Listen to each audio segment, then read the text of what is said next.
Amin wassalatu wassalamu ala mursalin wa ala alihi washabihi ajmain amma ba'du. Pak Fitrah R. Kausar dan para mahasiswa sekalian, webinar yang kita laksanakan pada hari ini merupakan webinar yang kita anggap sebagai webinar series. Ini memang diselenggarakan oleh mahasiswa secara berseri nih Pak Fitrah. Jadi artinya mereka dalam hal ini saya apresiasi kegiatan yang diselenggarakan oleh BEM karena mereka sudah menjadwalkan untuk melaksanakan webinar ini secara berseri, dan ini mungkin yang kita anggap tahapan yang kedua apa ketiga ya Indah ya, seri yang kedua kalau tidak salah ya. Ketiga. Jadi artinya ini akan berlanjut untuk beberapa waktu yang akan datang. Jadi artinya bagi para mahasiswa sekalian yang hadir pada hari ini kesempatan yang kita jadikan sebagai proses belajar yang lebih aktual. Karena kita tahu perkembangan dunia sekarang, belajar tidak hanya di kampus saja, dengan adanya sistem pembelajaran online yang sekarang kita nikmati karena memang ada awalnya sebuah kasus atau sebuah keadaan atau situasi yang memaksa, tapi ternyata efeknya kalau kita ambil berkah dan kebaikannya luar biasa. Kita bisa menghadirkan orang-orang terbaik yang kita pikir akan langsung memberikan kontribusi secara real pengetahuan pada kita untuk dunia usaha dan bisnis. Jadi bagi mahasiswa pun kehadiran dari para CEO yang nanti akan menjadi bagian dari pembelajaran kita, ini kita apresiasi.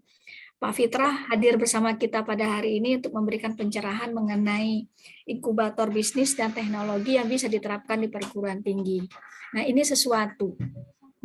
Teman-teman sekalian, para mahasiswa, kita paham bahwa situasi ke depan ini tidak lagi seperti yang kita alami atau mungkin yang saya alami pada waktu yang lalu.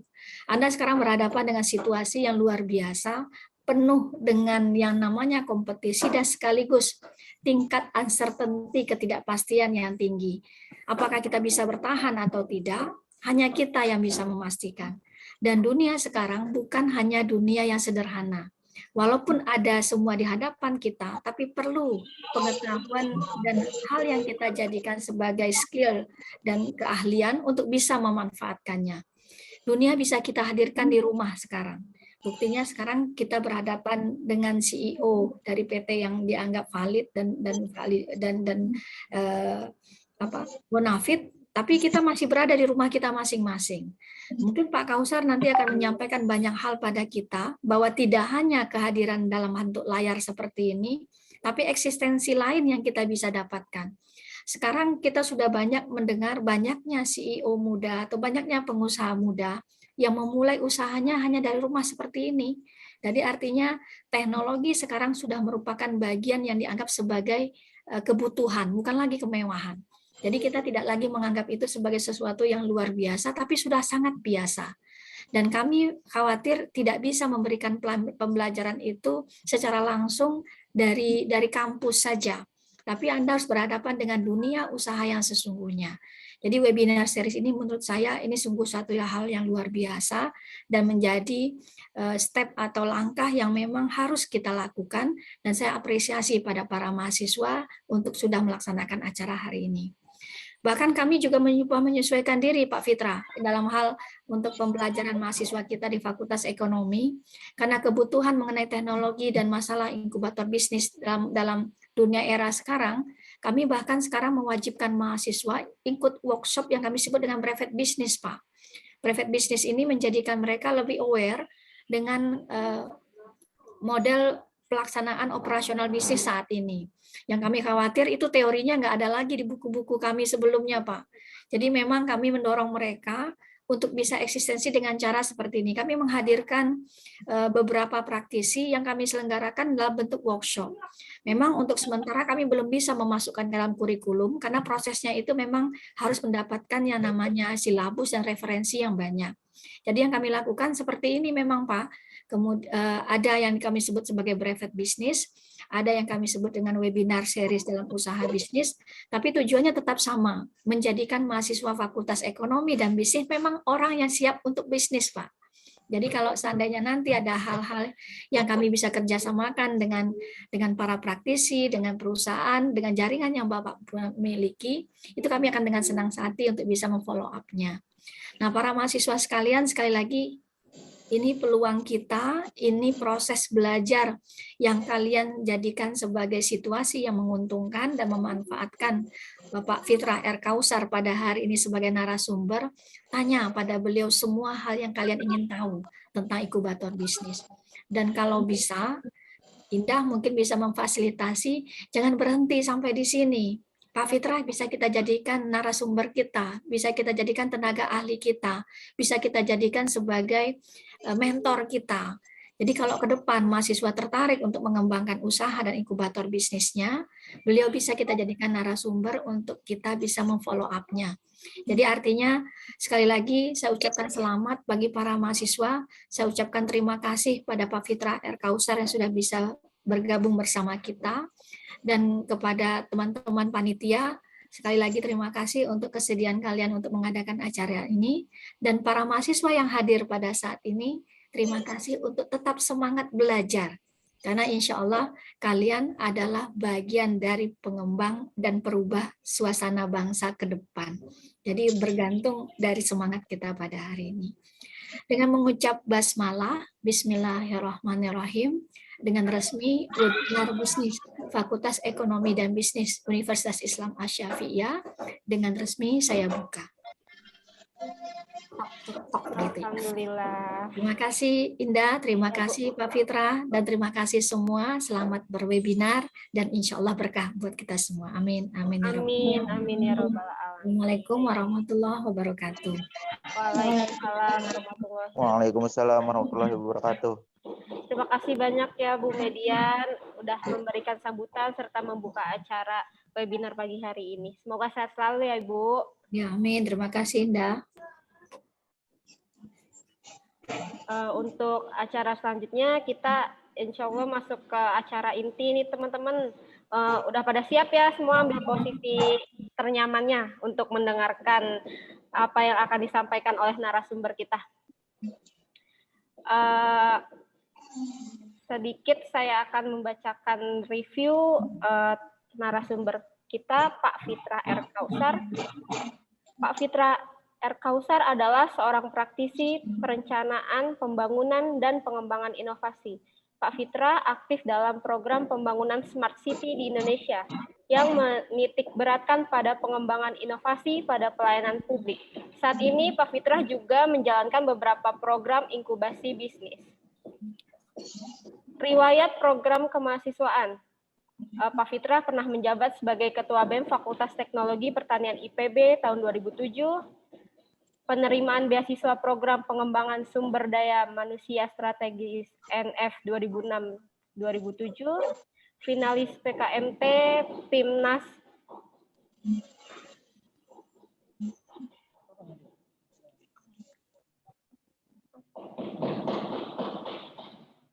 Mohon maaf ya teman-teman, ada sedikit suara gangguan karena di kampus kayaknya lagi renovasi.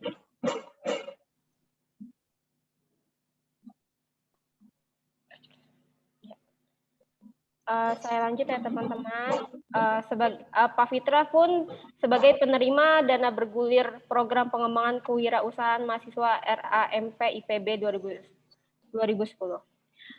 Adapun riwayat pendidikan beliau yaitu bersekolah di SMA N1 Depok, melanjutkan pendidikannya di IPB Teknologi Industri Pertanian, lalu melanjutkan lagi di Universitas Indonesia Magister Perencanaan dan Kebijakan Publik. Adapun riwayat pekerjaan beliau yaitu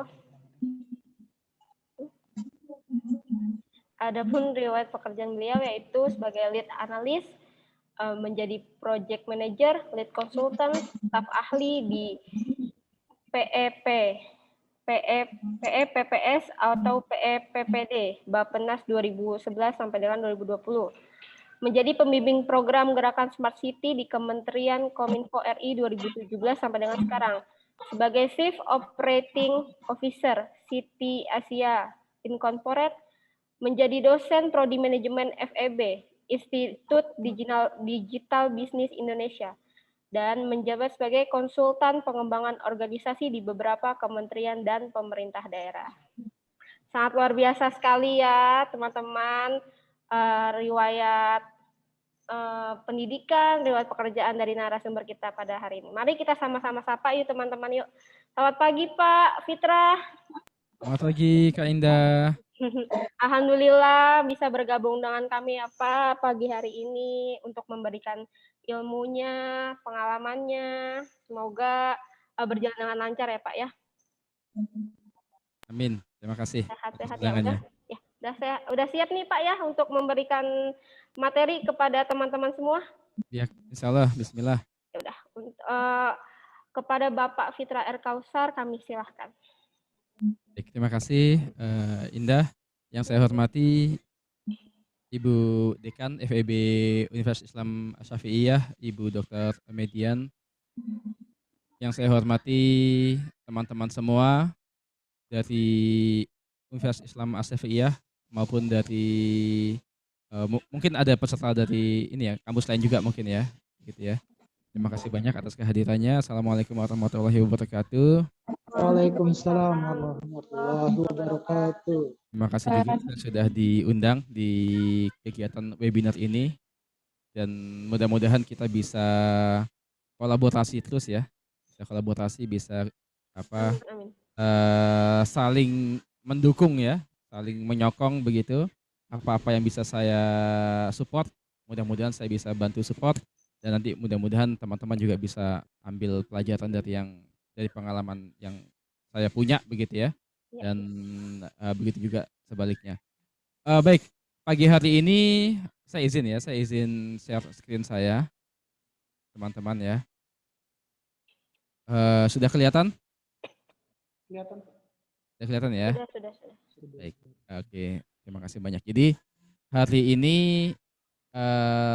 tema kita adalah membangun inkubator bisnis dan teknologi di perguruan tinggi. Tadi sebagaimana Ibu Dekan sudah sampaikan dengan sangat baik begitu. Jadi ini tema yang sangat kekinian begitu ya. Sangat kontekstual dengan kondisi kita saat ini, apalagi teman-teman semua sekarang sedang ada di kampus begitu. Kampus sendiri itu adalah sebuah inkubator yang sangat besar ya. Inkubator yang luar biasa lah ya kalau saya menganggapnya begitu, dan tidak boleh disia-siakan begitu. Waktu teman-teman di kampus ya, masa-masa teman-teman sedang ada di kampus saat ini itu adalah masa-masa yang tidak boleh disia-siakan karena yang pertama teman-teman mungkin tidak selamanya ada di kampus ya, tidak selamanya kuliah di kampus, tidak selamanya berstatus sebagai mahasiswa ya, tidak selamanya juga bisa menikmati fasilitas, privilege dan sebagainya yang disediakan oleh kampus teman-teman semua begitu. Nah, katanya kampus adalah inkubator yang luar biasa dan ini harus dimanfaatkan. Dan sekarang kita ingin mendalami lagi inkubator lain yang itu nantinya akan menjadi kehidupan pasca kampusnya kawan-kawan sekalian ya. Kalau sekarang kawan-kawan sedang ada di inkubator yang besar nih ya, namanya perguruan tinggi, namanya kampus, universitas dan sebagainya begitu. Nanti teman-teman akan masuk ke dunia kerja ya, dunia pasca kampus yang itu semuanya akan berbeda ya, berbeda. Kalau di kampus teman-teman masih punya dosen, ada dosen mata kuliah, ada dosen pembimbing ya, punya senior ya. Teman-teman bisa belajar ya, belajar di kelas, belajar di laboratorium gitu ya. Dengan satu skala yang kalau teman-teman salah, teman-teman gagal begitu, masih bisa tanda kutip punya kesempatan kedua ya. Punya kesempatan kedua, punya bisa ada perbaikan ya. Kalau teman-teman ujian ya mungkin ada nilainya kemudian kurang baik gitu, teman-teman masih bisa mengajukan ke dosen-dosen kawan-kawan sekalian untuk bisa ada perbaikan dan sebagainya ya. Di lab begitu teman-teman melakukan percobaan kemudian gagal masih bisa diulang, namanya juga laboratorium gitu kan ya. Tapi beda ketika nanti ada di dunia pasca kampus begitu. Ketika di dunia pasca kampus, di dunia kerja, teman-teman gagal, teman-teman sendiri yang harus menanggung akibat dari kegagalan itu ya. Seperti itu. Nah, ini makanya kemudian masa-masa di kampus ini harus teman-teman jadikan sebagai masa-masa yang bisa belajar banyak hal, semua hal kalau bisa ya. Tapi tentu saja nanti teman-teman akan perlu satu perencanaan yang baik ya. Jadi tidak asal ya belajarnya begitu, tapi kemudian ada satu perencanaan yang baik ya, ada satu pattern, ada satu apa namanya life plan yang harus teman-teman punya. Nah, kemudian salah satu yang kontekstual dengan jurusan teman-teman semua ya, karena di sini umumnya saya lihat backgroundnya dari Fakultas Ekonomi Bisnis ya, begitu. Saya dulu juga di Fakultas Ekonomi Bisnis di UI begitu ya. Jadi mungkin kita punya satu kesamaan ya. Sekarang saya juga mengajar di Fakultas Ekonomi Bisnis di IDB ya, Institut Digital Business. Jadi mudah-mudahan kita punya apa namanya korelasi yang baik ya, punya apa satu chemistry yang pas ya, sehingga nanti teman-teman bisa relate dengan apa yang saya sampaikan ini, begitu ya. Nah, tema kita adalah inkubator bisnis. Nah, bedanya apa nih? Ini inkubator bisnis ya, inkubator bisnis dan teknologi. Nah, ini adalah nanti pada saat teman-teman pasca kampus atau mungkin bisa mulai dari sekarang juga, begitu. Bisa dimulai dari saat ini juga teman-teman ingin menjalankan bisnis ya, membuat sebuah perusahaan rintisan atau startup company begitu. Ya sekarang eranya sudah seperti itu ya. Teman-teman sambil kuliah begitu, teman-teman running bisnis begitu, bikin startup company begitu ya, sehingga nanti pada saat teman-teman selesai kuliah lulus sudah langsung nggak mikir lagi saya harus melamar kemana, saya harus kerja di mana, saya harus kerja apa begitu ya, tapi sudah punya pondasinya begitu. Nah ini yang kemudian harus kita mulai dan harus kita siapkan dari sekarang ya di inkubator ini begitu. Ketika saya baca TOR yang dikirimkan ke saya begitu, saya senang sekali bahwa kampus Universitas Islam Al-Safiyah kemudian mungkin sudah memulai program inkubasi ya. Tadi Ibu Dekan juga sudah menyampaikan ada beberapa program yang sudah berjalan begitu ya. Yang seperti ini webinar, lalu kemudian tadi ada beberapa private sektor yang diundang expertnya begitu ya untuk berbagi juga ya. Seperti itu. Mungkin nanti ke depan juga akan ada pengembangan program lain begitu ya yang lebih intensif dan memang fungsinya adalah menginkubasi perusahaan-perusahaan rintisan yang berasal dari UIA sendiri begitu. Nah, ini sebuah challenge dan juga sebetulnya sebuah peluang ya, karena memang ke depan seperti itu gitu ya. Dan kemudian banyak sekali peluang ya, nanti kita cerita lah ya, banyak sekali peluang yang bisa didapatkan oleh kampus saat ini berbeda dengan pada saat zaman Bu Dekan begitu ya. Kalau sekarang teman-teman punya program kampus merdeka dari Kemendikbud ya, bisa magang 20 SKS selama 1 semester full begitu di perusahaan-perusahaan, termasuk di tempat saya di Siti Asia. Di Siti Asia kami juga menerima 100 mahasiswa magang ya di program MSIB, magang bersertifikat begitu. Plus di grup kami ada Vokasi, nanti saya juga cerita tentang Vokasi ya. Ada 100 juga mahasiswa yang kami terima magang setiap semesternya begitu. Jadi ada 200 orang ya yang kami terima di Siti Asia dan di Vokasi ya begitu. Sehingga nanti mudah-mudahan ke depan ada di antara teman-teman juga yang bisa gabung bersama kami belajar bagaimana bisnis itu dijalankan ya di tempat kami begitu ya, dan atau juga di perusahaan-perusahaan lain ya, banyak sekali perusahaan yang bergabung di program itu. Jadi sebetulnya peluangnya luar biasa besar ya. Seperti itu. Jadi mengenal betul-betul dunia kerja seperti apa ya. Seperti itu. Nah, itu kemudian peluangnya besar. Yang dulu kami tidak punya itu begitu ya. Dan kemudian ya kalau dulu kami belajar sendiri ya. Kalau failed ya kami tanggung sendiri begitu ya.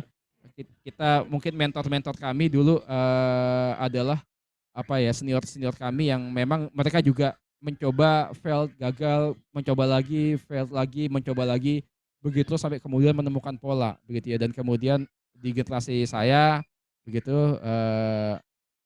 kita bisa belajar dari senior, tapi kemudian belum banyak fasilitas yang bisa kita terima. Tapi teman-teman semua sekarang di era yang sudah sangat maju ini ya, teman-teman semua native teknologi begitu, teman-teman semua native demokrasi begitu. Jadi tidak beda ya gitu ya. Jadi sudah bisa fokus mengembangkan keahlian, skills, knowledge dan sebagainya begitu ya. Experience teman-teman sudah banyak, teman-teman juga punya lingkungan yang sudah lebih suportif begitu ya. Saat ini seharusnya bisa jauh lebih maju, lebih kencang ya larinya ketimbang generasi-generasi sebelum-sebelum teman-teman. Nah, ini kemudian awalan dari saya.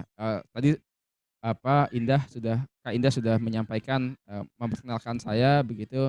Terima kasih banyak. Ini saya Fitrah Ahmad Kausar. Saya sedikit mengulangi memperkenalkan diri saya sendiri gitu ya. Saat ini saya sebagai Chief Operating Officer di City Asia Incorporation begitu ya.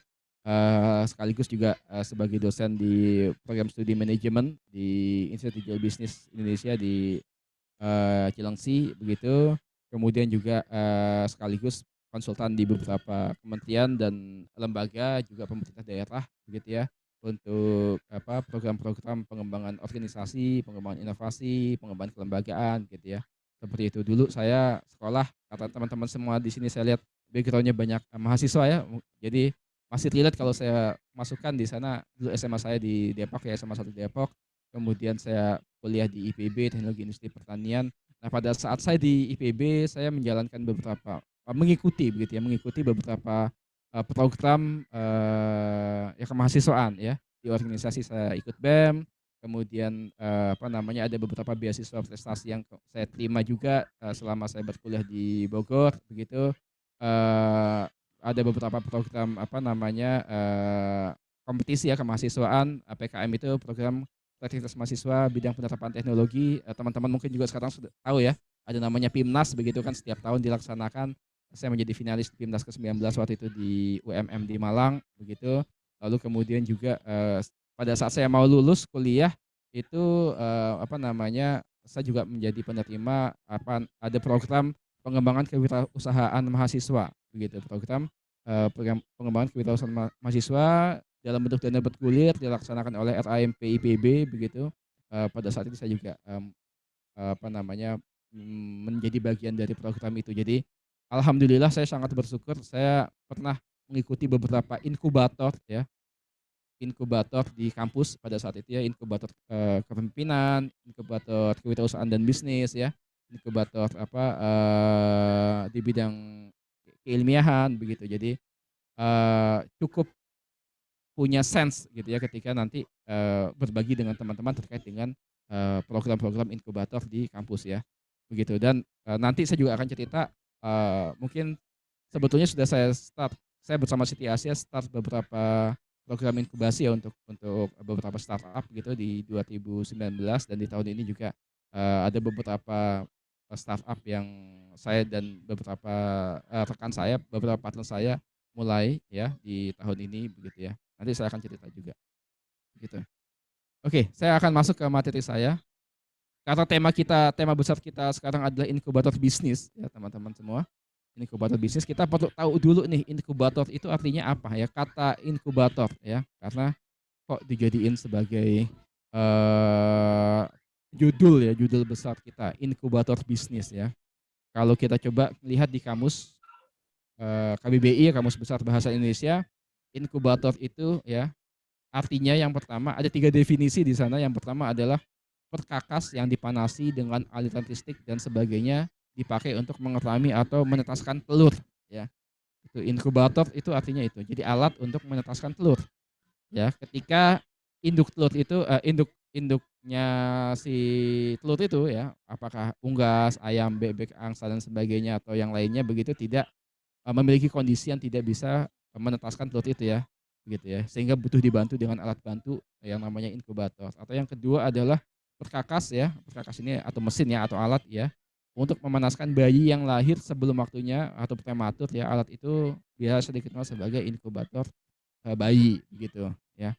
Alat bantu lah ya. Jadi mungkin dalam beberapa kelahiran ya ada sebuah kondisi bagi bayi yang baru lahir ya. Apakah dia prematur atau lain sebagainya ya, atau butuh sebuah lingkungan yang steril begitu kan, maka kemudian dibantu dengan alat yang namanya inkubator begitu. Atau yang ketiga, kamar atau kotak yang bersuhu tetap ya, biasanya 30 derajat Celcius ya. Tempat kultur bakteri ditumbuhkannya biasanya di laboratorium ya, atau di pusat-pusat riset gitu.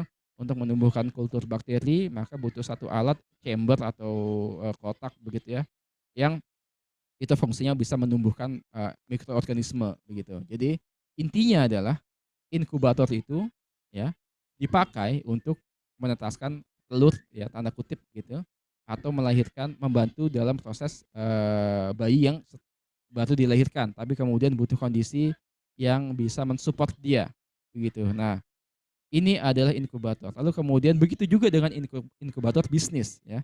Begitu juga dengan inkubator bisnis.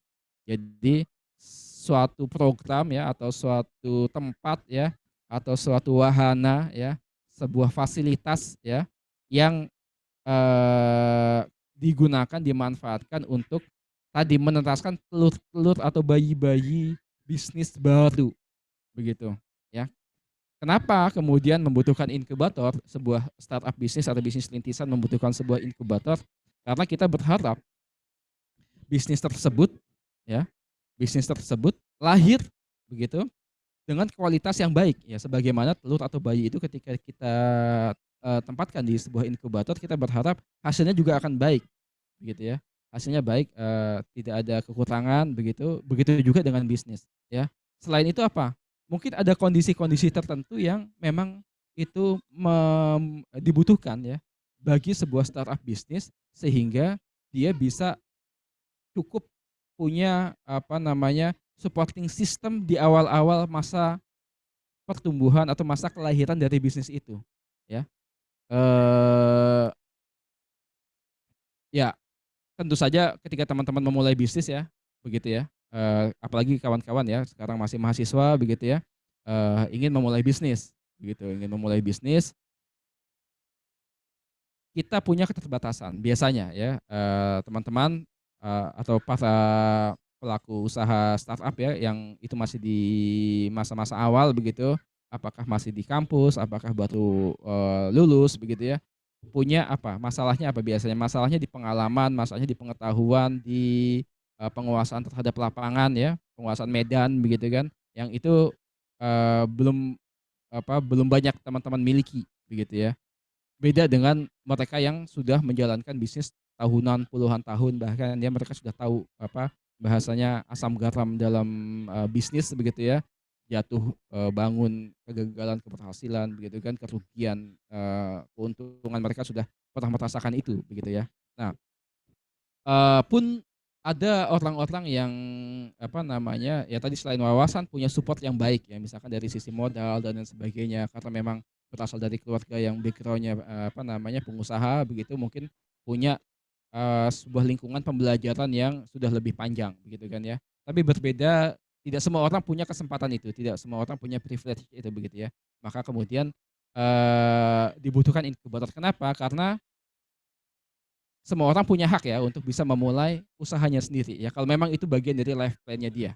Ya makanya kemudian untuk mensupport para apa, bisnis rintisan ini agar kemudian tidak gagal ya di awal, maka kemudian kita butuh banyak inkubator bisnis dan kampus perguruan tinggi memainkan peran yang sangat penting di sana. Kenapa? Karena di dalam kampus begitu ya, teman-teman tadi ya, kampus sendiri itu adalah sebuah inkubator besar begitu ya.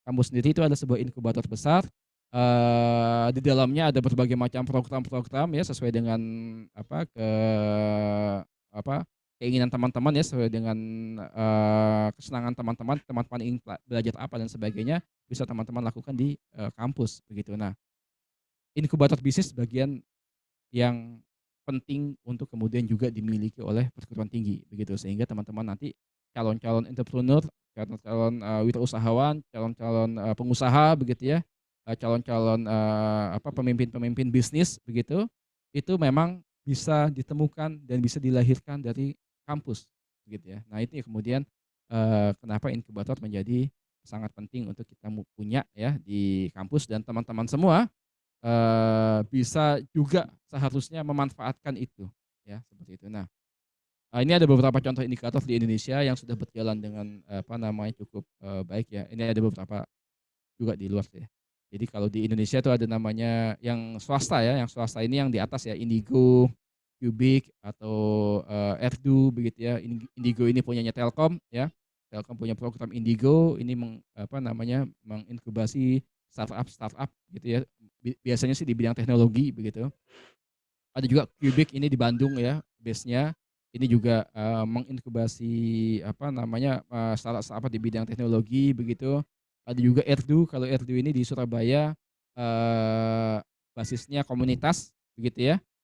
Banyak startup-startup, yang mulai di kota di Surabaya begitu kan ya, dan kemudian dulu awalnya mereka mulai dari inkubasi ini begitu ya. Ini swasta. Kemudian ada yang basisnya perguruan tinggi, basisnya kampus begitu. Contohnya ini yang beberapa yang saya tahu Incubase ini dari Belanda ya, Universitas Twente begitu ya.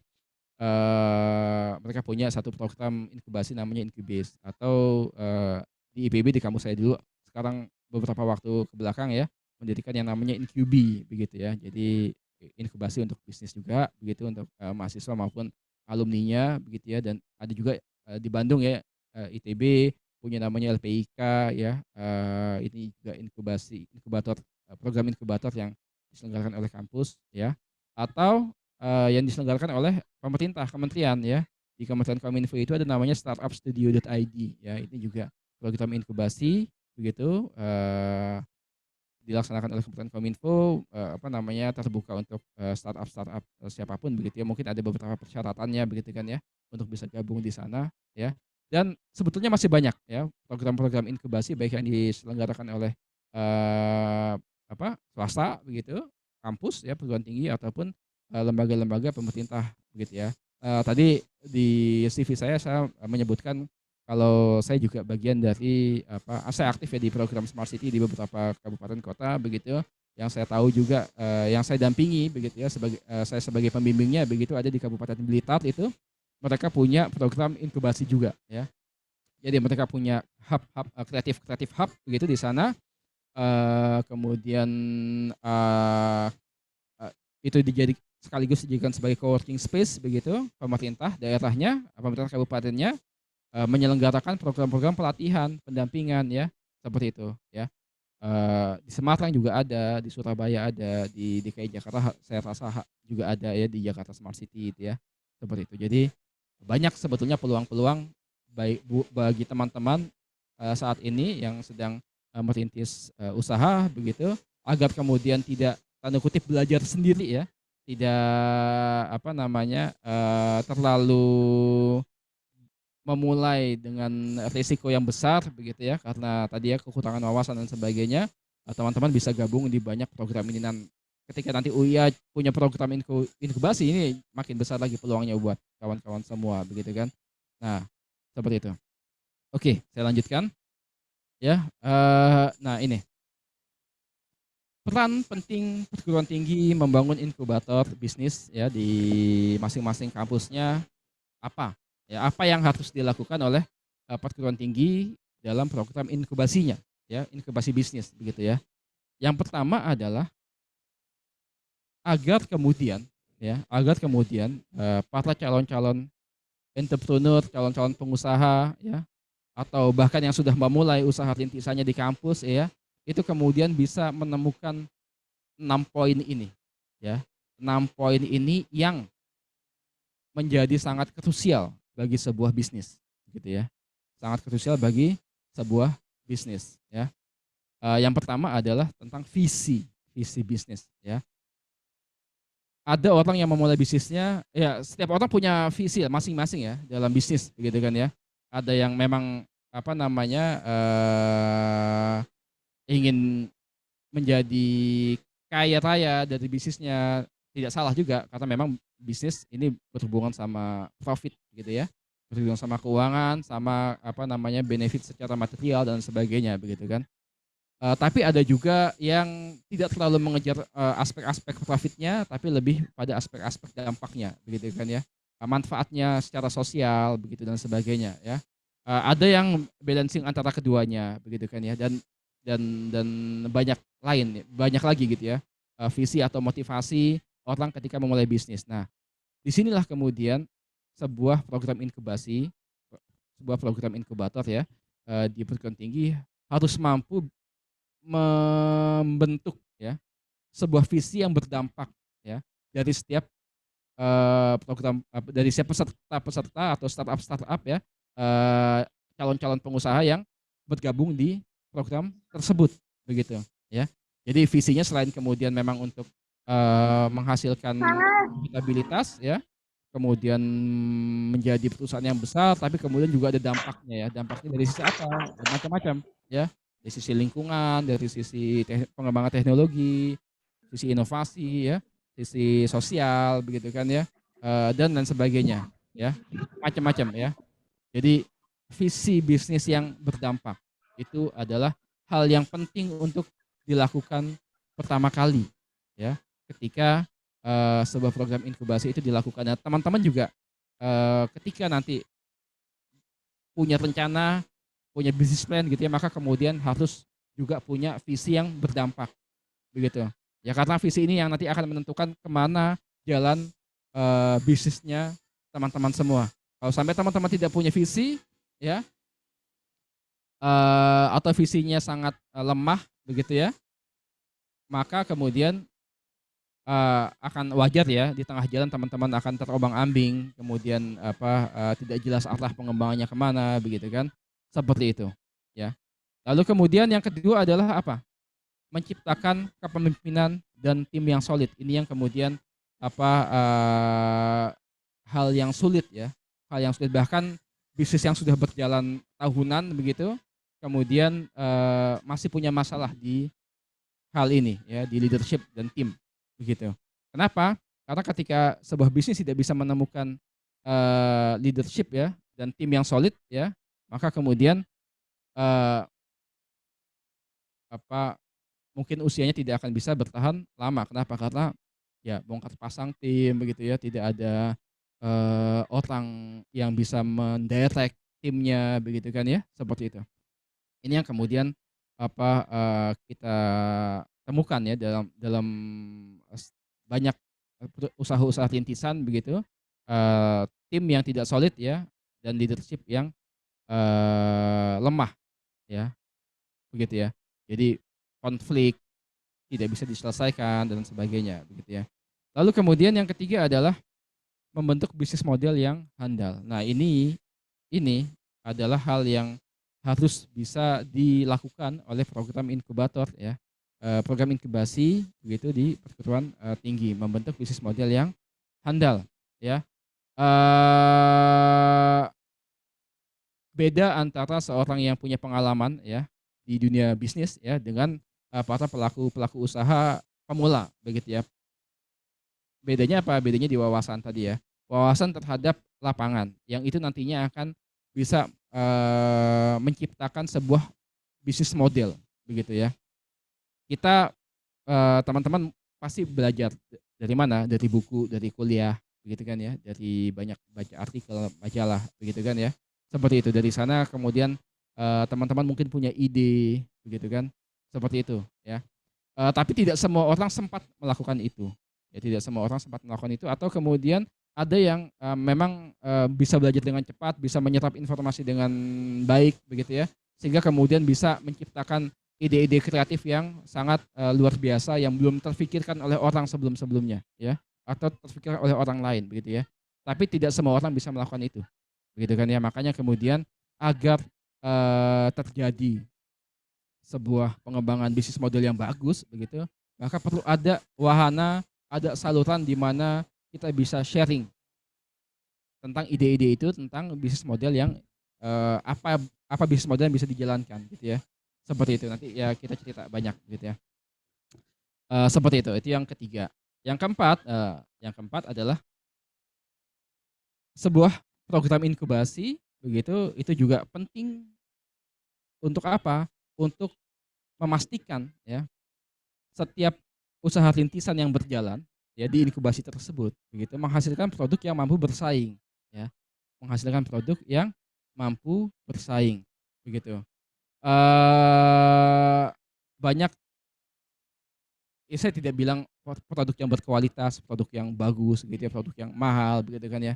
Karena setiap orang kemudian punya positioningnya, setiap produk punya positioningnya, punya market yang mau dia sasar begitu ya. Tapi kemudian yang penting adalah produk itu mampu bersaing di marketnya, mampu bersaing di kelasnya ya, mampu bersaing di mana dia berkompetisi begitu. Nah, maka kemudian yang penting adalah bagaimana menghasilkan produk yang mampu bersaing begitu di setiap medan yang dia masuki ya. Apakah kalau dia masuk di low end begitu ya, ya maka kemudian dia mampu bersaing di pasar low end gitu. Kalau produk itu memang disasar untuk kelas yang high end atau kelas yang premium begitu ya, maka dia harus mampu bersaing di kelas yang premium tersebut begitu ya. Jangan sampai kemudian dia mau masuk kelas mana tapi kemudian nggak cocok begitu kan ya. Dia masuk kelas low end tapi harganya kemahalan begitu misalnya begitu kan ya. Dia masuk kelas high end, masuk kelas premium tapi kualitas produknya kurang begitu kan ya, seperti itu ya. Nah maka kemudian penting dalam sebuah program inkubasi untuk kita bisa memandu begitu ya, memandu para usaha rintis ini menghasilkan produknya yang mampu bersaing. Dan yang kelima adalah bisa menembus dan mengembangkan pasarnya begitu. Ini yang kemudian penting begitu ya, karena biasanya ya teman-teman nanti setelah ini kita akan lihat faktor-faktor kritisnya begitu ya. Biasanya usaha-usaha rintisan ya karena ekosistemnya juga masih belum terlalu luas begitu ya. Lalu kemudian jam terbangnya juga belum banyak begitu. Maka kemudian tidak tahu pasar mana yang harus dia tembus atau tidak tahu pasarnya yang mana ya. Atau ketika dia tahu pasarnya tapi kemudian ada barrier pasar yang besar yang tidak mampu dia tembus ya. Karena biasanya barrier itu ya banyak ya. Apa dari sisi teknologi, dari sisi network ya dan sebagainya begitu kan. Maka kemudian ketika kita masuk di sebuah program inkubasi ya, maka kemudian program inkubasi itu memberikan dukungan untuk bisa para startup di dalamnya menembus pasar ini ya, dan juga mengembangkan pasarnya ya. Dan kemudian yang keenam ini faktor penting yang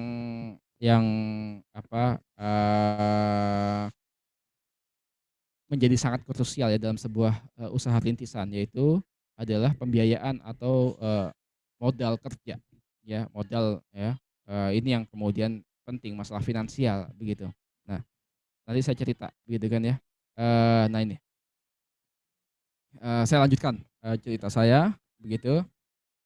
Tapi sebelumnya saya izin ini ya, minum dulu.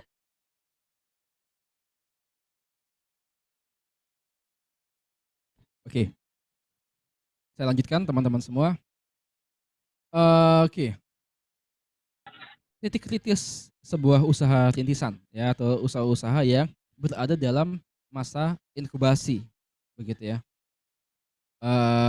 Saya bertemu dengan beberapa perusahaan rintisan pun saya juga pelaku usaha rintisan juga sebetulnya begitu.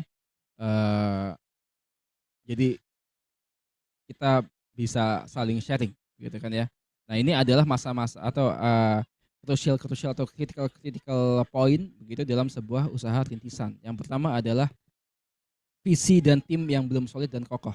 Ya tadi makanya kemudian di sebuah program inkubator harus ada pembentukan visi yang bagus ya.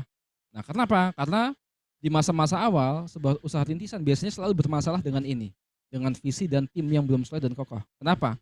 Begitu ya. Umumnya teman-teman ketika melakukan menjalankan atau mendirikan usaha rintisan ya, startup bisnis di fase-fase perkuliahan ya, teman-teman masih kuliah begitu, atau di fase-fase teman-teman sudah mau lulus begitu kan ya. Biasanya kan gitu ya. Atau teman-teman sudah lulus masih fresh graduate ya, baru banget lulus begitu, teman-teman mulai usaha rintisan, bikin startup dengan beberapa teman yang lainnya begitu ya. Masih punya kegalauan ya, kegalauan. Kalau ketika teman-teman bikin usaha rintisan itu pada saat teman-teman masih kuliah ya, kegalauannya apa? Ingin serius di usahanya, kuliah keteteran gitu ya, atau fokus di kuliah dulu, usahanya nggak bisa jalan gitu kan ya. Mau bagi waktu susah ya, banyak harus ada ujian, harus ada laporan dan sebagainya teman-teman kerjakan, harus ikut kuliah begitu kan ya. Sambil jalan bisnis itu bukan sesuatu yang mudah, tidak semua orang bisa menjalankan itu begitu kan ya. Hanya orang yang punya visi dan kemauan ya yang kuat, yang kemudian bisa menahan ya sakitnya ya menjalankan bisnis, memulai bisnis sambil kuliah begitu. Begitupun ketika di fase-fase mau lulus begitu ya, biasanya pelatihan ya, karena lagi nyusun skripsi begitu ya, kemudian nggak ada kuliah lagi begitu ya, waktu banyak apa namanya, banyak waktu luangnya begitu ya, apa ya, mikir apa gitu kan ya, oh bikin usaha yuk sama teman-teman begitu kan ya. Akhirnya hanya jadi pelatihan untuk mengisi waktu luang begitu. Ya tidak didasarkan pada visi memang ingin membangun bisnis yang sustain, bisnis yang jangka panjang, bisnis yang besar, begitu. Ya, itu kegalauan ketika fase-fase teman-teman mau lulus kemudian bikin startup, gitu. Lalu kemudian atau teman-teman sudah lulus, ya, baru lulus begitu ya, baru sidang, sudah apa namanya di ACC skripsinya, sudah baru wisuda begitu ya, belum mau nyari kerja, ya banyak ya. Di antara kita yang begitu ya, baru lulus belum mau nyari kerja gitu ya, sama teman-temannya segrup gitu, kemudian oh ya udah kita bikin bisnis yuk gitu ya, bikin bisnis ya. Di awal-awal mungkin masih enak, kenapa? Karena teman-teman masih dapat support dari misalkan dari orang tua, dari lingkungan gitu ya. Apa teman-teman masih punya tabungan dari hasil program-program di kampus ya dan sebagainya. Tiba-tiba sebulan, 2 bulan, 3 bulan, setahun ya, usahanya belum menghasilkan, belum profit begitu, belum kelihatan perkembangannya begitu ya. Kemudian teman-teman sudah run out tabungan teman-teman semua. Support dari keluarga sudah mulai berkurang karena oh ini kok nggak udah lulus kuliah tapi kemudian apa namanya masih belum bisa mandiri juga begitu kan. Mulai galau lagi ya. Galau antara melanjutkan bisnisnya atau kemudian ya udah saya nyari kerja aja lah mendingan gitu ya. Saya ngelamar kerja aja ke apa namanya ke perusahaan lain begitu ya, kemudian saya jadi orang yang apa, gajian begitu kan. Nah, ada kegalauan lain seperti itu kan. Nah, ini kemudian yang apa, yang sering muncul begitu dalam, usaha-usaha rintisan gitu ya. Visi dan tim yang belum solid begitu ya. Saya juga dulu mengalami hal itu ya. Saya dulu juga mengalami hal itu. Saya pada saat, baru selesai apa, kuliah begitu atau sebelum saya lulus kuliah begitu ya, saya juga sudah mulai beberapa usaha begitu ya. Beberapa usaha, ada peternakan dan sebagainya begitu ya. Menemukan kondisi ini baik yang saya alami sendiri maupun yang saya, dapatkan dari mentor-mentor saya atau yang saya lihat dari orang-orang di, sekitar saya begitu ya. Eee, cerita-cerita seperti itu begitu. Ya jadi visi dan tim yang belum solid. Kitanya kokoh, kita punya visi yang bagus begitu tapi kemudian teamwork kita, teman satu tim kita mungkin punya kondisi yang berbeda dengan kita ya. Yang kemudian apa, secara pribadi, kemudian secara personal, kemudian ternyata apa, visinya beda ya atau kemudian punya kondisi yang mengharuskan dia akhirnya nggak bisa lagi lanjut dengan bisnis yang kita jalankan bersama-sama seperti itu ya. Nah ini yang kemudian apa, penting ya untuk bisa menemukan visi dan tim yang solid ya sejak awal. Artinya atau sejak ketika bisnis itu memang mau di launching begitu ya sehingga kemudian nggak tidak gagal begitu di tengah jalan ya atau di fase-fase awal begitu ya. Seperti itu. Kemudian yang kedua, titik-titik berikutnya dari sebuah startup bisnis ya. Usaha-usaha rintisan yang ada di masa inkubasi begitu atau memang dia tidak ikut inkubasi tapi kemudian menjalankan startupnya begitu ya. Adalah tidak mendapat dukungan pembiayaan ya. Pemerintah Amerika itu punya namanya Small Business Administration ya. Jadi satu lembaga pemerintah begitu yang memang fungsinya untuk mengembangkan startup bisnisnya udah puluhan tahun. Saya nggak salah dari tahun 60-an begitu ya. Mereka punya Small Business Administration itu. Melakukan penelitian 90% startup itu mati atau gagal atau bangkrut atau failed ya, bubar begitu dalam 5 tahun pertama ya. 5 tahun pertama begitu. 90% dari 100% itu ya. Jadi artinya kalau dalam 5 tahun itu ada 90% bisnis atau startup yang gagal begitu, perusahaan yang gagal begitu ya. Maka di tahun pertama ya 90% bisnis itu gagal. Kenapa? Karena kekurangan modal atau kehabisan uang ya atau gagal cash flow-nya begitu. Artinya dari sisi finansial mereka gagal ya. Dari sisi finansial tidak lagi dapat support, kehabisan uang, kehabisan modal dan sebagainya ya. sebuah startup mati di tahun pertamanya, ya 90% mati di tahun pertamanya karena kehabisan aspek finansial ini, begitu. Maka kemudian menjadi sangat penting, begitu, bagi sebuah startup ya, bagi sebuah usaha rintisan, begitu pun juga bagi lembaga yang menyelenggarakan program inkubator, begitu, inkubasi, untuk bisa memastikan bahwa usaha-usaha rintisan ini selalu mendapatkan dukungan pembiayaan sampai dengan mereka bisa betul-betul mandiri, betul-betul profit, begitu ya. Seperti itu, ya. Yang ketiga, masalahnya adalah, ya, tadi saya lanjutin cerita saya, begitu. 90% usaha rintisan mati atau gagal atau bangkrut, begitu, di tahun pertamanya karena kekurangan uang, kekurangan modal, ya. Kedua, penyebab kegagalannya adalah karena tidak berhasil menciptakan atau menghasilkan sebuah produk yang bisa diterima oleh pasar, ya. Jadi kalau dia tidak mati karena mungkin yang pertama dia mati karena kehabisan modal, begitu ya. Yang masih bertahan, ya, yang masih bertahan kemudian akan mati juga. Kenapa? Karena tidak berhasil menghasilkan sebuah produk yang bisa diterima oleh pasar, begitu, ya. Jadi kenapa kemudian dia tidak bisa menghasilkan produk yang bisa diterima oleh pasar? Banyak alasannya, ya.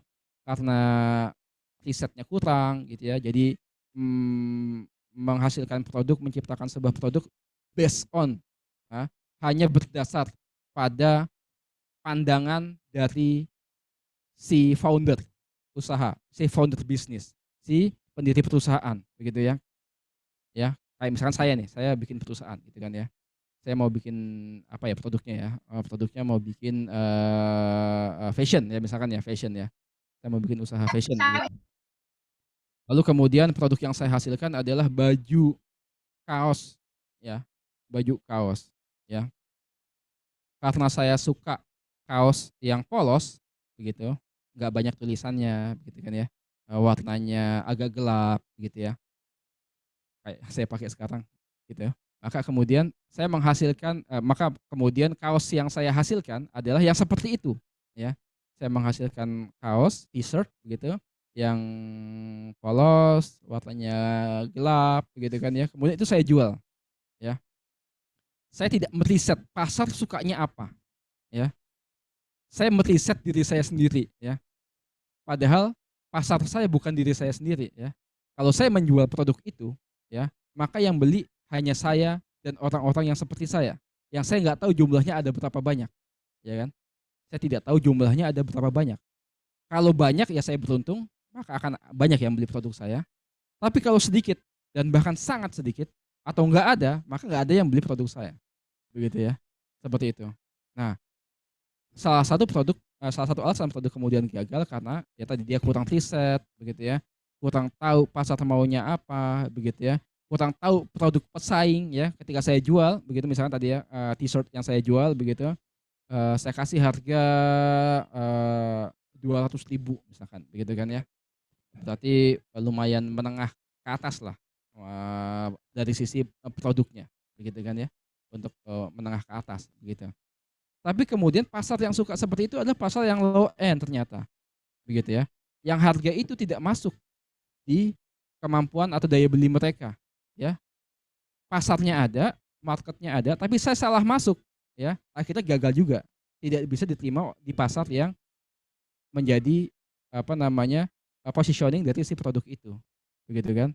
Ya karena saya masuk di harga yang ketinggian, gitu ya. Seperti itu. Itu contoh lain ya, alasan lain kemudian produk bisa gagal. Dan banyak sekali hal kemudian produk itu bisa gagal atau tidak diterima oleh pasar ya. Dan ini adalah alasan terbesar kedua setelah bagi sebuah perusahaan startup yang gagal ya, setelah kekurangan finansial ya.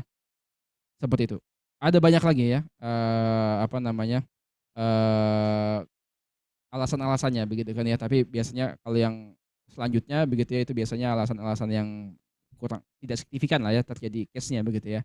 Tapi ada begitu ya, misalkan kayak kerjasama yang nggak bagus, ditipu orang gitu kan ya, masalah legal dan sebagainya. Tapi itu ya ada banyak masalah kayak gitu ya. Tapi kemudian yang dominan dua hal ini ya. Tidak mendapat dukungan pembiayaan di awal-awal begitu atau habis ya, run out apa namanya dananya ya, dan kemudian menghasilkan produk yang tidak bisa diterima oleh pasar ya.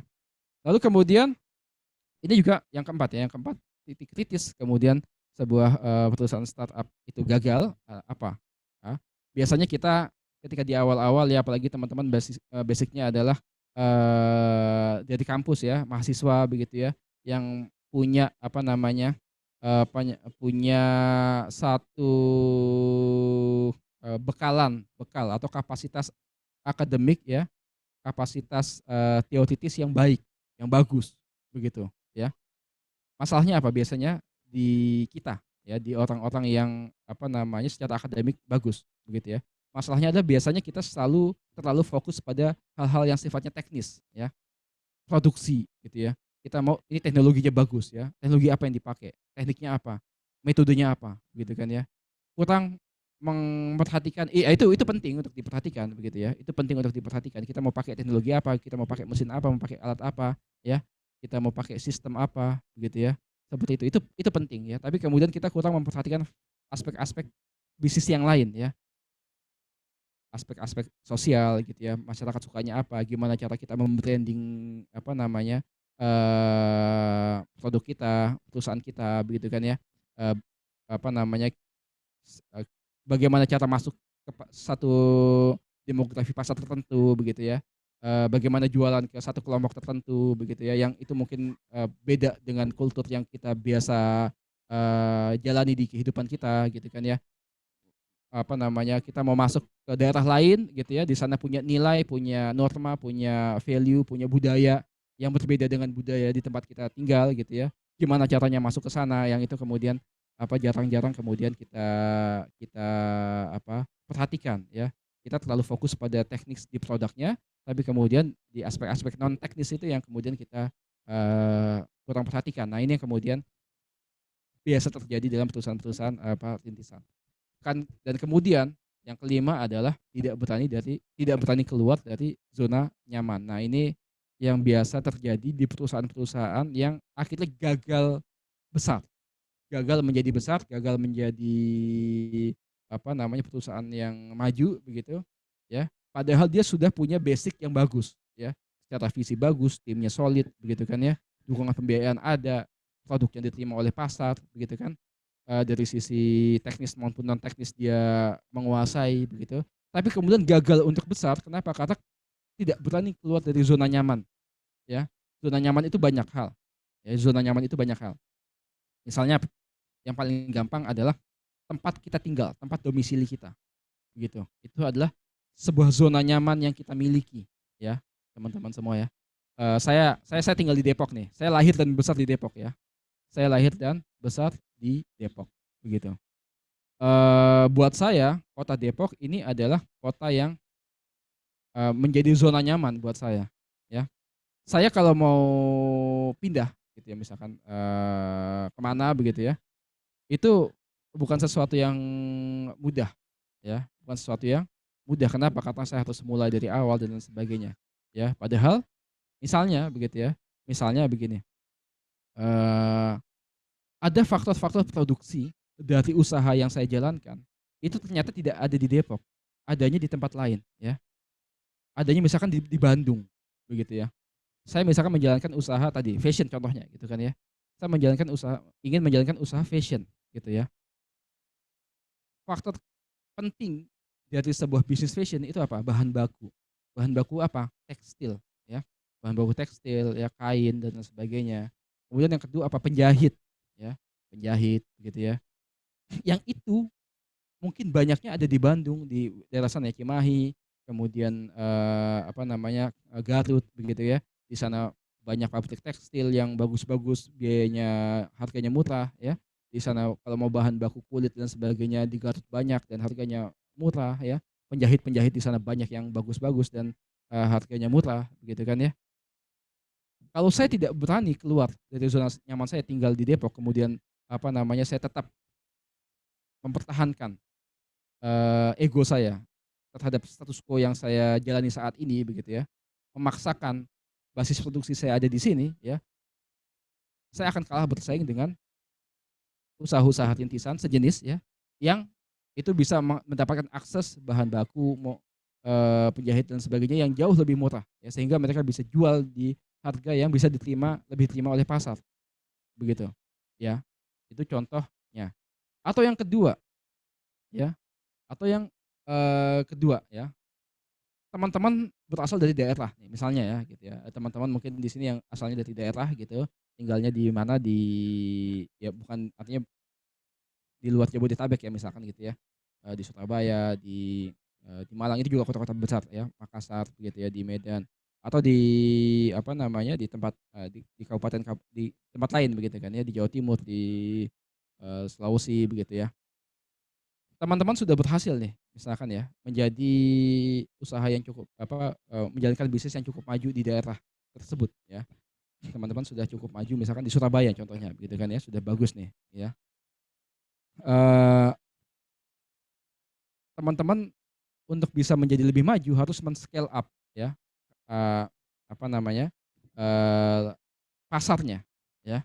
Teman-teman sekarang misalkan sudah menjadi leader ya di Surabaya gitu. Untuk bisa scale up ya kemana lagi ya, ke Jawa Timur gitu kan ya, atau malah ke Jakarta misalkan begitu ya. Maka ada satu fase mungkin teman-teman harus ketika mau men-scale up bisnisnya harus pindah, harus hijrah ke kota lain begitu ya. Dan kalau memang mau besar ya harus berani keluar dari zona nyaman tersebut begitu ya. Dan banyak sebetulnya zona nyaman yang lain yang kemudian di satu fase itu harus kita tinggalkan kalau memang kita ingin membesarkan bisnis kita begitu ya. Tinggal pilihannya di teman-teman, apakah ingin mempertahankan status quo di zona nyamannya begitu, atau kemudian memang fokus pada punya orientasi pada pengembangan bisnisnya ya, seperti itu ya. Sehingga harus keluar dari zona nyaman itu ya, dan itu kemudian ya pilihan sih begitu kan ya. Tapi ini biasanya faktor-faktor kritis begitu bagi usaha-usaha rintisan yang gagal atau kemudian tidak berhasil besar gitu di fase awalnya. Oke, saya lanjutkan materi saya. Yang berikutnya ya, ini adalah titik kritis sebagai sebuah program inkubasi bisnis di kampus, karena di dalam TOR saya lihat begitu ada salah satu muatan yang ingin diharapkan juga dari diskusi kita di pagi ini adalah bagaimana kemudian kita bisa UIAT khususnya begitu bisa menghasilkan menjalankan sebuah program atau lembaga inkubator yang baik begitu kan ya. Nah, ini biasanya faktor kritis di program-program bisnis ya, baik di perguruan tinggi maupun yang ada di luar perguruan tinggi. Biasanya yang pertama adalah tidak berhasil menemukan pola insentif ya dan tangible benefit ya, yang itu kemudian dirasakan langsung oleh si lembaga perguruan tingginya begitu ya. Karena kan yang dibesarkan tanda kutip ya, ini usaha orang ya. Usaha orang yang kemudian ketika besar ya udah besar gitu kan. Si kampus dapat apa? Ya hanya tidak mendapatkan apa-apa selain yang intangible ya, misalkan dapat brandnya begitu kan ya, dapat kredensialnya begitu ya, dapat portofolionya begitu ya, berhasil ada beberapa usaha rintisan yang kemudian menjadi berhasil besar. Tapi secara tangible, secara material itu kemudian tidak terlalu berdampak. Nah, ini yang kemudian biasanya menjadi faktor begitu kenapa kemudian banyak lembaga-lembaga inkubator yang kemudian tidak ikut besar, tidak menjadi ikut besar seiring dengan besarnya para usaha-usaha rintisan yang dia besarkan, begitu. Ini kemudian kan jadi bahaya, begitu kan ya. Motivasinya menjadi berkurang, begitu. Ya, saya membesarkan anak orang, tapi kemudian saya sendiri nggak ikut menjadi besar, gitu kan ya. Seperti itu, ya. Ini kemudian yang sebetulnya harus bisa dicari polanya sehingga bisa sama-sama besar ya, si lembaga inkubatornya bisa sama besar, bisa ikut besar, kampusnya bisa ikut besar seiring dengan besarnya usaha-usaha rintisan yang dia besarkan begitu. Nah, harus ditemukan polanya. Lalu kemudian yang kedua, titik berat terlalu menitik beratkan pada upaya-upaya untuk branding atau untuk keperluan administratif di akreditasi karena ini lembaga akademik begitu kan ya. Seperti itu ya. Tapi kemudian melupakan core dari apa inkubasi itu, core dari program apa namanya ruh dari program inkubasi itu, yaitu untuk membesarkan bisnis, ya, membesarkan bisnis dan harus dilakukan juga dengan etika-etika bisnis, ya, dengan cara-cara yang digunakan di dunia bisnis, sehingga ketika bisnis itu besar, kita juga ikut besar tadi ya, contohnya, begitu kan ya. Dan memang fokusnya adalah pada pengembangan bisnisnya, gitu ya. Kemudian bisnis itu besar, kita dapat brandingnya, kita dapat kreditnya, itu adalah dampak ikutan dari program inkubasi yang dijalankan. Lalu kemudian yang ketiga, kurangnya pengalaman lapangan dan wawasan dalam pengembangan bisnis ya. Ini biasanya ya karena lingkungan kita lingkungan yang akademik begitu ya. Kemudian kita kurang mendapatkan source of wawasan ini. Maka kemudian tadi saya senang sekali Ibu Dekan berkenan begitu ya, mengundang para expert-expert yang memang sehari-hari waktunya dihabiskan di dunia usaha begitu, sehingga mengenal medan, kemudian dibawa ke kampus, itu bagus sekali ya, sehingga teman-teman punya source yang sangat banyak, yang sangat lengkap, yang sangat kompeten begitu dalam mengembangkan program inkubasi ini ya. Karena di lapangan itu kita mungkin banyak hal yang tidak tercatat atau terdokumentasikan dalam buku-buku bacaan kita, dalam artikel-artikel atau dalam jurnal-jurnal ya. Banyak yang tidak terdokumentasikan, tapi kemudian itu terjadi di lapangan. Nah, ini yang kemudian bisa kita dapatkan sebetulnya dari tadi para expert-expert tadi, begitu. Kemudian yang keempat, bersifat temporer sehingga kurang optimal dalam melahirkan usaha rintisan yang potensial ya.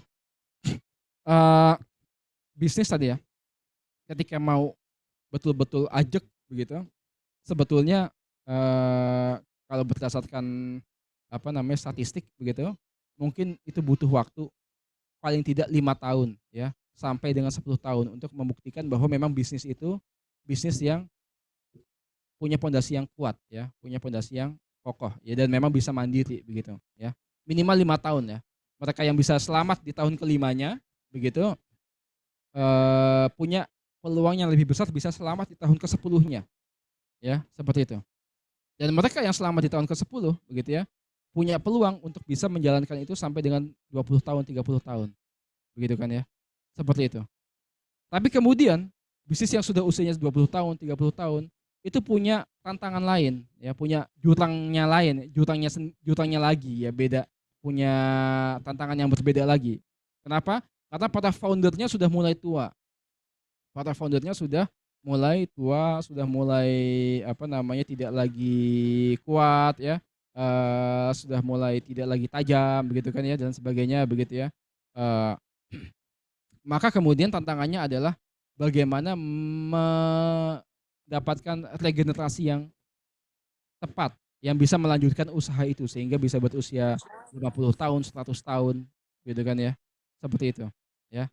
Bisnis yang sudah berusia 50 tahun, sudah berusia 70 tahun punya tantangannya lagi. Kenapa? Karena para pucuk pimpinan di bisnis yang sudah berusia tersebut ya, mereka dulu masih melihat founder-founder bisnis itu ya, founder-founder perusahaan itu gitu kan ya, sehingga vision transfernya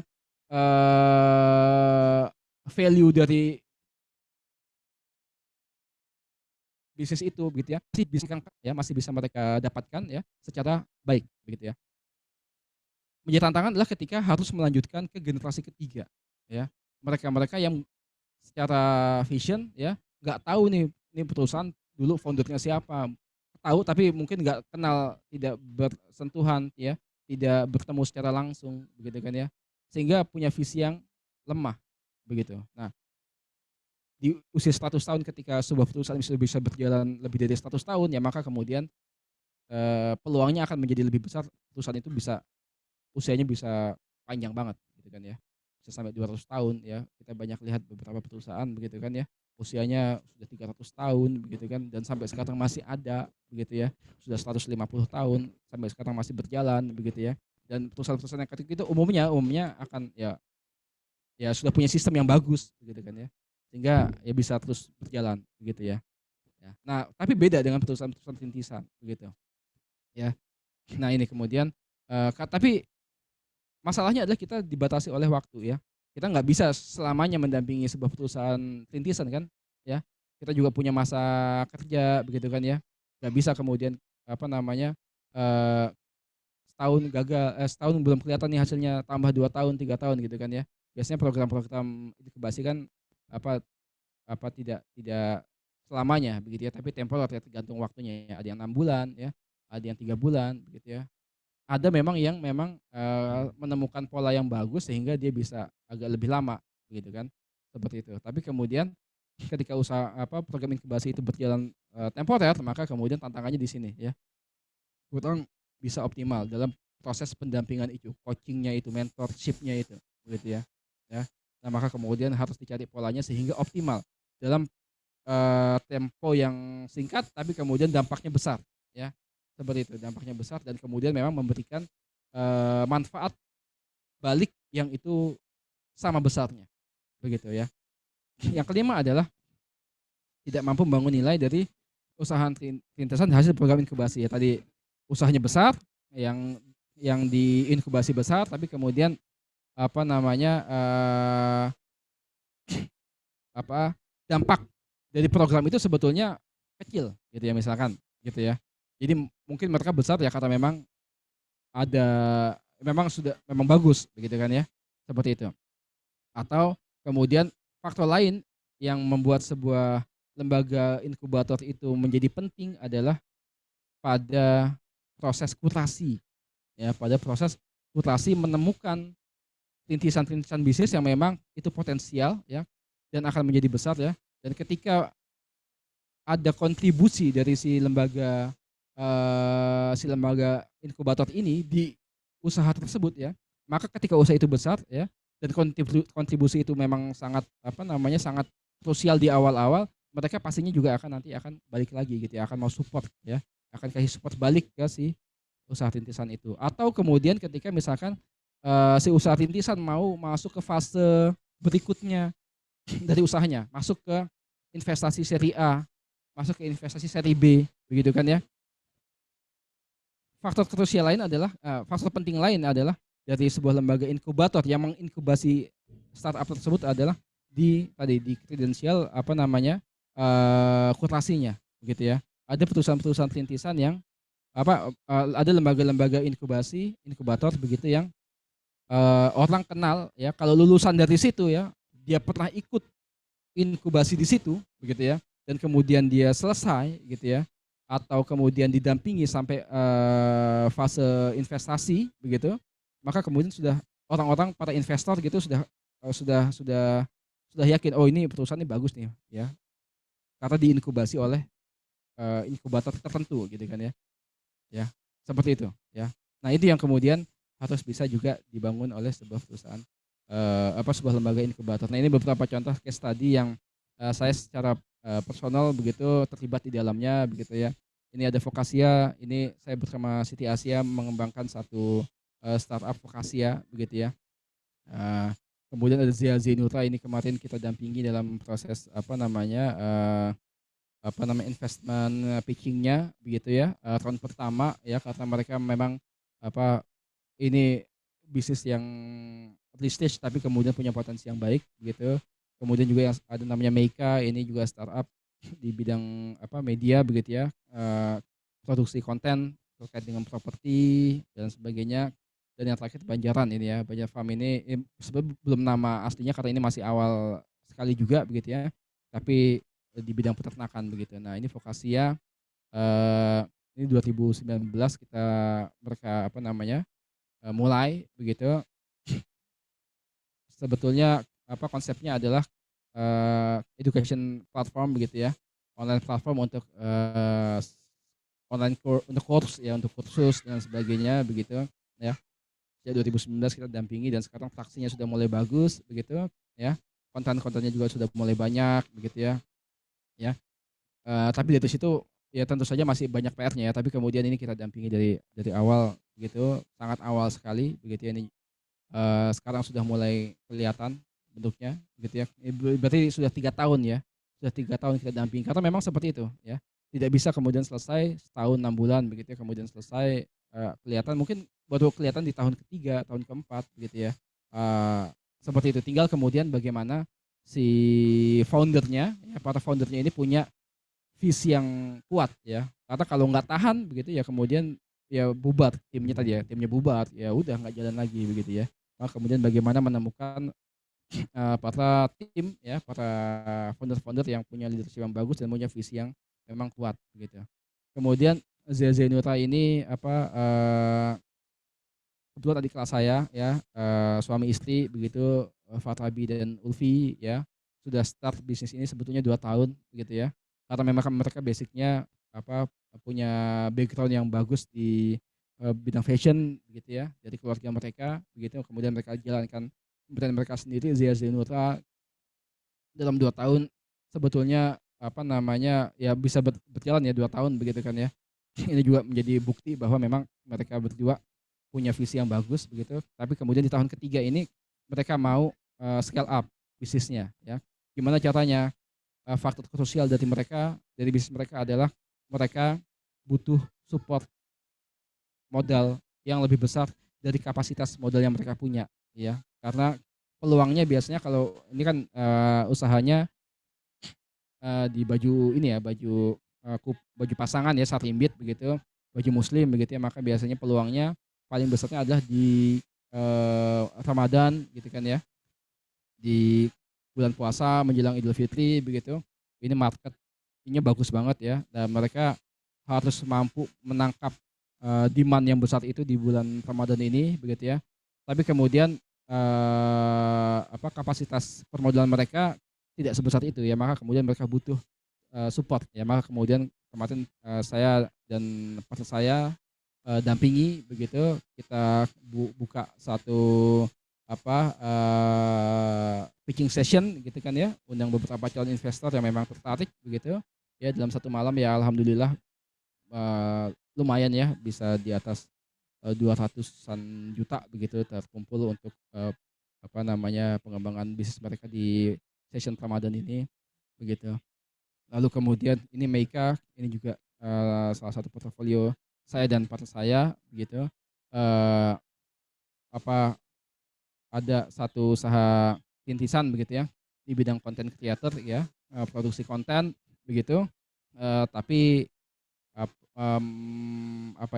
positioningnya di bidang ini ya, properti, arsitektur begitu kan ya, seperti itu. Yang terakhir tadi Banjaran Farm, ini kita sedang siapkan satu lahan di Banjaran, ini nama daerah ya di Kabupaten Bandung begitu. Siapkan satu lahan begitu ya, nantinya akan jadi peternakan ya, kambing dan domba fokusnya pertama begitu. Tapi kemudian di sana juga nanti akan dikembangkan juga risetnya begitu ya, kemudian inovasi yang terkait dengan peternakan itu ya, pakan, kemudian pengolahan limbahnya ya, lalu kemudian menghasilkan produk sampingannya begitu kan ya, lalu kemudian juga produksi konten yang terkait dengan dunia peternakan begitu ya, jadi pusat pembelajaran ya, pusat pengembangan kapasitas sumber daya manusia begitu. Jadi ini juga mengundang teman-teman semua yang punya minat ya di bidang peternakan, kalau mau ikut ya, misalkan mau ikut belajar ya di sana, itu nanti bisa sekali begitu kan ya. Ini juga kita support gitu. Yang terakhir mungkin bisa jadi arah pengembangannya untuk dijadikan sebagai wahana wisata edukasi begitu, seperti itu. Oke. Baik teman-teman semua, saya rasa itu adalah pemaparan saya. Yang terakhir ini di slide saya adalah ya, kalau teman-teman saya rasa punya minat yang saya melihat teman-teman semua pastinya punya minat yang sangat besar untuk bisa menjalankan perusahaannya teman-teman sendiri begitu kan ya, memulai startupnya teman-teman sendiri begitu ya. Tinggal butuh ide atau bahkan mungkin sudah mulai gitu ya. Maka kemudian pertanyaan adalah apa yang teman-teman butuhkan, karena itu adalah fungsi dari sebuah inkubator bisnis ya, bisa memenuhi kebutuhan teman-teman di awal-awal usaha rintisan kawan-kawan semua. Terima kasih banyak kepada kawan-kawan atas perhatiannya. Saya kembalikan kepada Kak Indah untuk session berikutnya. Alhamdulillah, sangat menarik ya teman-teman, materinya sangat menginspirasi kita gitu untuk memulai bisnis rintisan gitu teman-teman. Nah, karena semuanya udah pada nyimak, kita ada sesi tanya jawab nih sama narasumber. Bagi teman-teman yang mau nanya, silakan ditulis di kolom komentar boleh.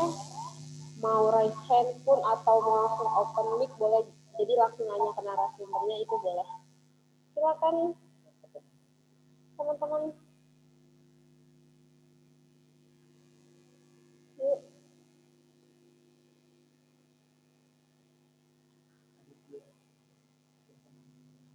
Ya, silakan Aditya. Langsung aja boleh.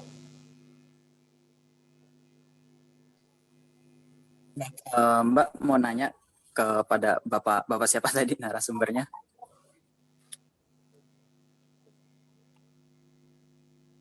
Ya silakan Mas Adit, silakan saya Fitrah.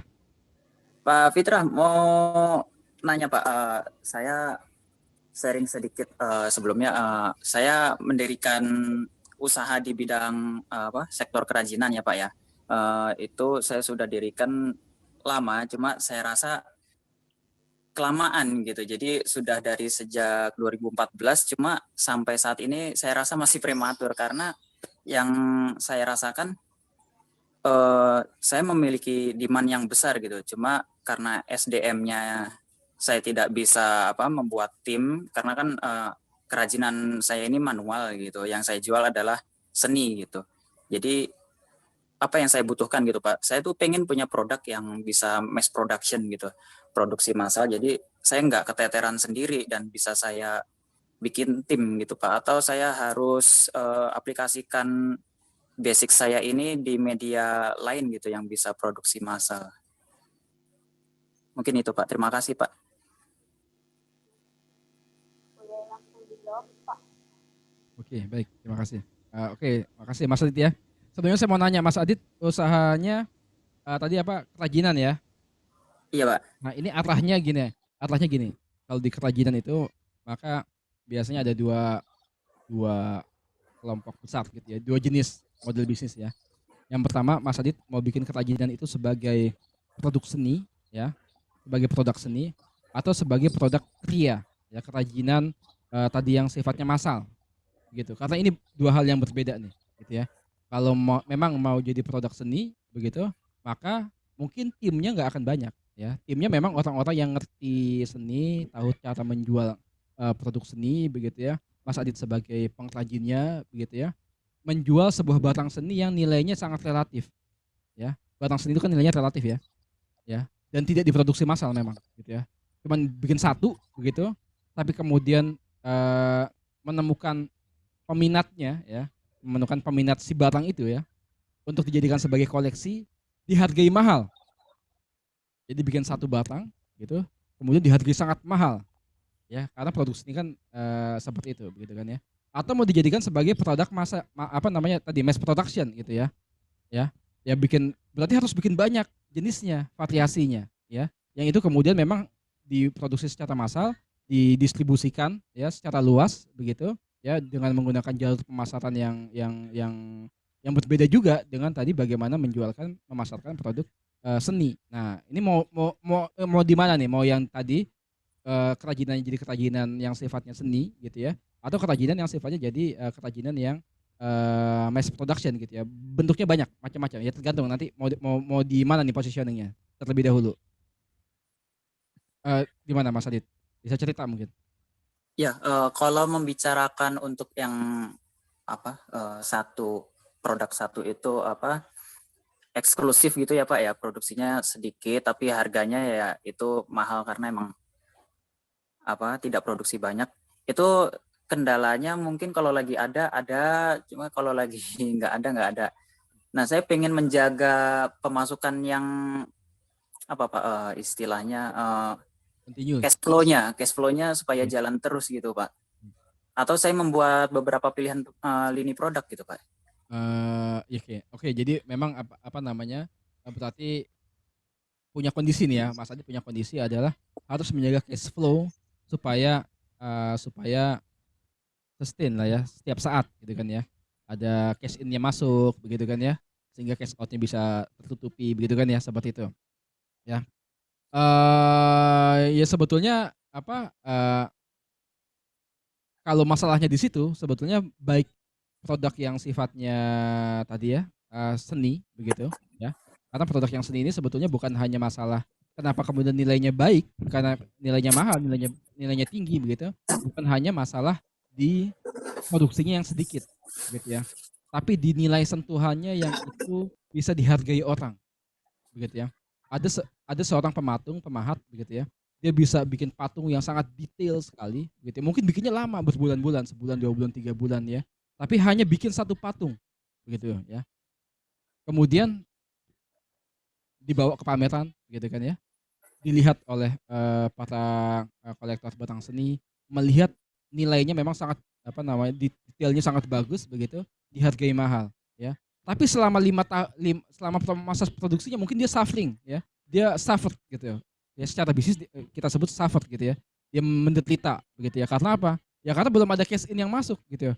Tapi ketika cash in itu masuk dari hasil penjualan itu di pameran, nilainya besar banget ya. Cukup untuk membiayai kehidupan si pematung itu, si pemahat itu 2 tahun 3 tahun ke depan tanpa harus kerja apa-apa gitu kan ya. Nah di masa itu kemudian dari hasil penjualan itu dia bikin karya seni yang lain gitu kan ya, yang eksklusif, yang memang sangat bagus, sangat detail gitu ya. Jadi masalah cash flow sebetulnya tidak berhubungan sama produk yang dibuat begitu kan ya. Pun ketika kita bikin produk yang tadi mass production, sebetulnya kita juga punya masalah cash flow juga gitu ya. Kenapa? Masalah cash flow-nya adalah ketika kita harus menjualkan itu secara masif gitu kan ya. Katakan kita bikin produk yang banyak nih gitu kan ya. Maka harus laku banyak juga dong gitu kan ya. Supaya break eventnya masuk gitu kan ya. Nah, selama di awal itu ya kita lakukan penjualan, promosi, iklan dan sebagainya, itu kan kita juga suffering juga tuh. Ya kita keluarin banyak modal ya. Mungkin akan masuk cash flow-nya pelan-pelan, sedikit-sedikit, tapi masuk gitu ya, ada yang masuk. Nah, mungkin pola yang kedua yang kemudian tadi kalau saya bacanya Mas Adit ingin masuk ke sana gitu kan ya. Supaya kemudian walaupun suffer tapi kemudian secara cash flow tetap ada cash in yang continuous begitu kan ya. Setiap bulan ada penjualan ya, seperti itu kan. Nah, kemudian apa yang dibutuhkan di sini ya tentu saja sebetulnya sama aja sih. Sebenarnya kurang lebih yang dibutuhkan sama. Yang pertama yang pasti punya tim yang bisa melakukan penjualan ya. Tergantung dari positioning si produk itu. Produk itu mau taruh di mana ya. Mau di marketnya mau sasar kemana gitu kan ya. Tinggal kemudian nanti baru kemudian nanti dicari begitu. Metode atau jalur marketing yang paling bagus, jalur promosi yang paling bagus lewat mana, begitu kan ya? Apakah lewat sosial media, ya? Apakah lewat pameran fisik, begitu kan ya? Apakah lewat iklan, ya di TV, begitu kan? Apakah lewat iklan di koran, majalah, begitu ya? Atau justru produknya sifatnya bisnis to bisnis, maka harus satu-satu gitu ya disamperin gitu kan ya, seperti itu. Nah itu sebetulnya kalau ingin supaya kemudian ada cash flow yang sustain ya. Tapi memang sebetulnya banyak sih, karena nanti saya perlu tahu juga misalkan gitu ya, Mas Adit produk ini apa nih krianya nih gitu kan ya. Produk krianya apa? Apakah mainan anak-anak? Apakah hiasan ya? Apakah alat masak, kan banyak ya alat-alat rumah tangga gitu kan, itu semua kan dia bisa masuk ke sana semua gitu kan ya. Apakah kemudian aksesoris untuk fashion begitu kan, itu kria kan juga bisa seperti itu ya. Nah produknya apa gitu, tergantung nanti kemudian punya karakternya masing-masing ya gitu ya, seperti itu mungkin Mas Adit. Baik Pak, terima kasih Pak. Ini saya juga setiap mengalami kendala sih nggak pengen berhenti gitu. Pengen terus literasi sharing-sharing supaya selalu nemu jalan keluarnya gitu Pak. Oke, kalau boleh tahu sekarang Mas Adit timnya berapa orang? Saya sendiri Pak. Kemarin sempat saya mencoba training teman yang saya kira berpotensi gitu di bidang seni. Cuma ketika saya training dia, begitu dia bisa sendiri, dia berdikari jadi rival saya. Oh, ini makanya ya tadi ya.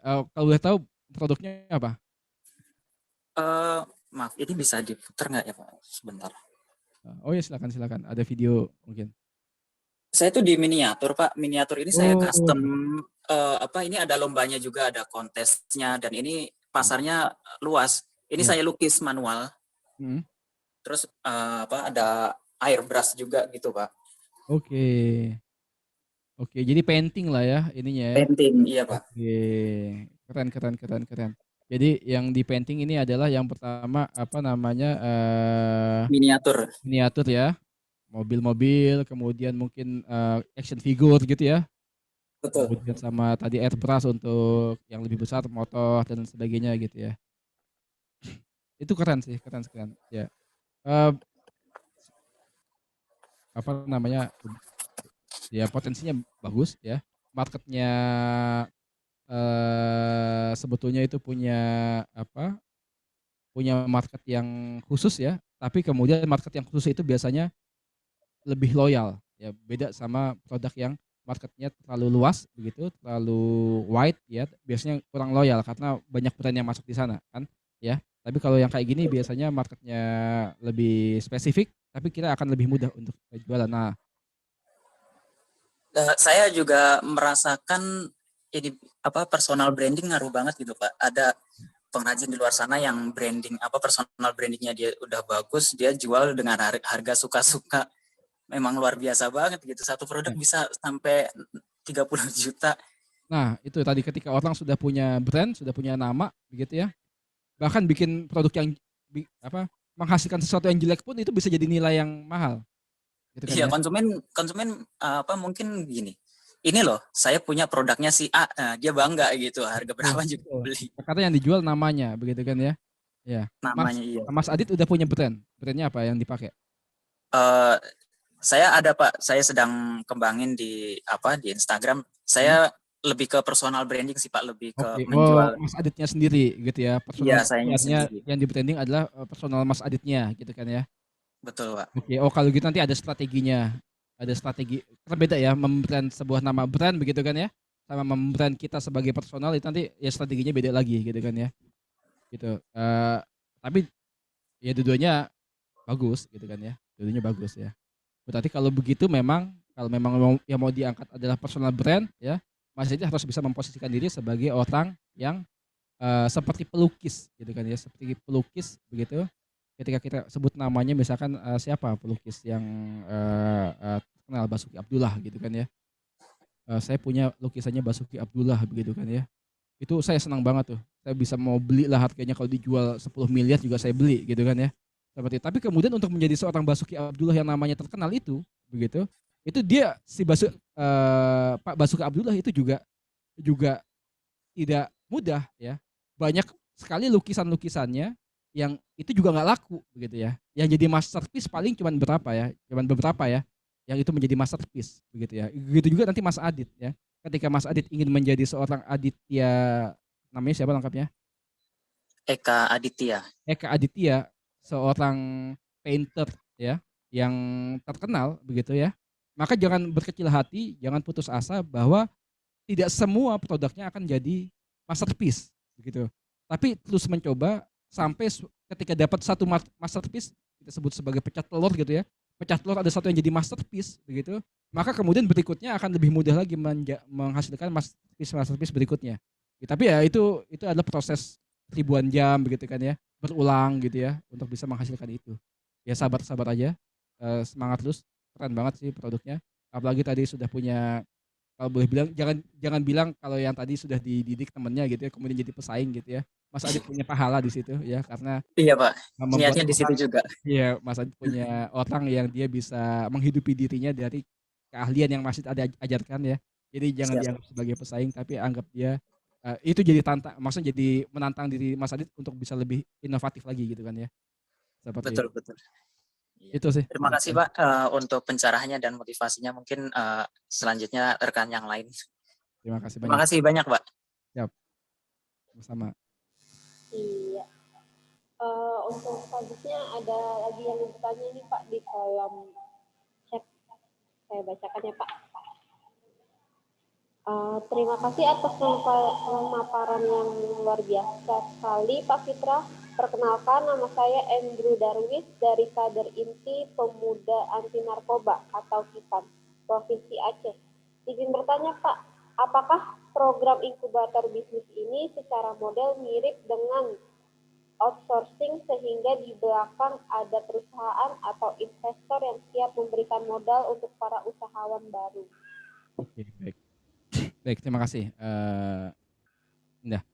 Oke, jadi banyak bisnis model ya di lembaga-lembaga inkubator pun banyak bisnis model begitu ya. Ada yang namanya VC gitu ya, venture capital. Venture capital ini perusahaan yang memang dia tadi menjadi besar dengan menaruh modalnya di usaha-usaha rintisan yang potensial, gitu kan ya. Namanya venture capital. Jadi dia memang kerjanya cari-cari startup yang potensial, begitu. Dia kasih modal, begitu ya. Kemudian dia dapat share, ya, share ownership ya, dapat share saham, gitu ya, dari modal yang dia kasih itu kan ya. Berapa ya, tergantung hitung-hitungan valuasi bisnis si startup itu ya. Kalau valuasinya misalkan 10 miliar gitu, kemudian si venture capital kasih inject gitu ya, inject 6 miliar berarti dia dapat 60%. Misalkan begitu kan ya. Seperti itu. Memang ada yang seperti itu bisnis modelnya.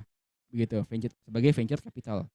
Ada juga yang lebih personal ya, jadi bukan perusahaan tapi personal, namanya angel investor begitu.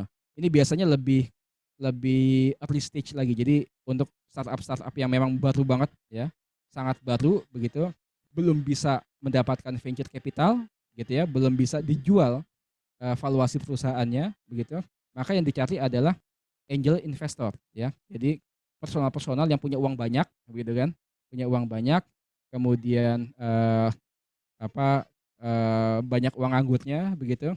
Kemudian kita si startup ini presentasi ke mereka ya. Kemudian oke, saling percaya begitu kan ya. Oke, si angel investor ini kasih modal. Tapi itu dari sisi permodalan ya. Dari sisi permodalan. Ada kemudian yang lain ya, kayak tadi misalkan Indigo, kemudian tadi Cubic ya. Mungkin tidak memberikan permodalan, tidak memberikan akses permodalan, tapi memberikan sarana ya.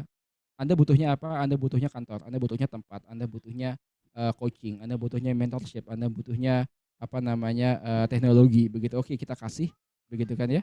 Kita kasih ya, kita nilai aja berapa dukungan yang saya kasih ke Anda, itu value-nya berapa, kemudian itu nanti apakah diganti sebagai share saham begitu ya, atau bagaimana nantinya begitu ya, ya itu tergantung kesepakatan begitu ya. Ada yang modelnya seperti itu, bisnis modelnya dari sebuah lembaga inkubator atau program-program inkubator yang ada di kampus. Nah, kalau inkubator di kampus kan memang prosesnya kan untuk memfasilitasi para mahasiswa begitu, atau ya sivitas akademika di sana begitu ya, untuk kemudian bisa mengembangkan bisnisnya ya. Biasanya kalau kampus kan sudah punya sarana kan, punya gedung, punya ruang kelas gitu kan ya, punya dosen-dosen ya, punya ya banyak lah sarana yang bisa dipakai, dikapitalisasi untuk mendukung si perusahaan rintisan itu gitu kan ya. Mungkin tidak tadi ya tidak terlalu hitung-hitungan dalam sisi tadi yang finansial dari sisi materialnya begitu kan ya. Tapi memang menjalankan fungsi tridharma perguruan tingginya begitu. Nah, banyak modelnya. Jadi kalau tadi apakah inkubator bisnis itu secara bisnis model mirip dengan outsourcing? Sebenarnya bukan outsourcing ya, tapi tadi ya banyak polanya. Ada yang dia support di fasilitas, sarana, pengetahuan, ada yang support di modal, keuangan, finansial dan sebagainya, begitu kan ya. Seperti itu. Jadi ya fungsinya adalah intinya untuk menjamin di fase-fase awal si perusahaan, si startup itu berjalan, dia tidak gagal. Itu sih. Demikian, Indah. Terima kasih Bapak jawabannya. Untuk peserta lain ada lagi yang mau bertanya? Sambil saya ingetin ya untuk ngisi link absennya sebelum sesinya berakhir. Linknya ada di kolom chat.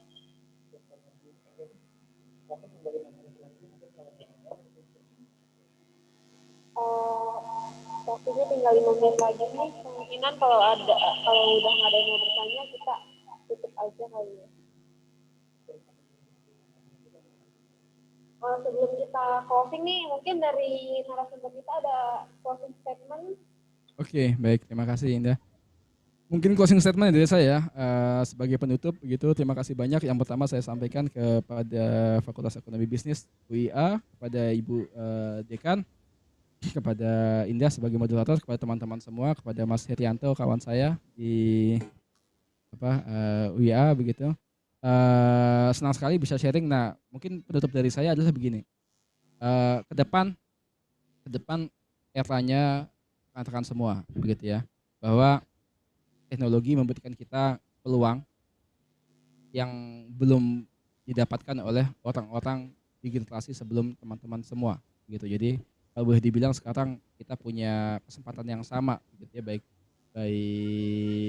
mereka yang sudah pengalaman maupun yang masih baru memulai rintisan punya medan perang yang hampir seimbang gitu. Nah, maka kemudian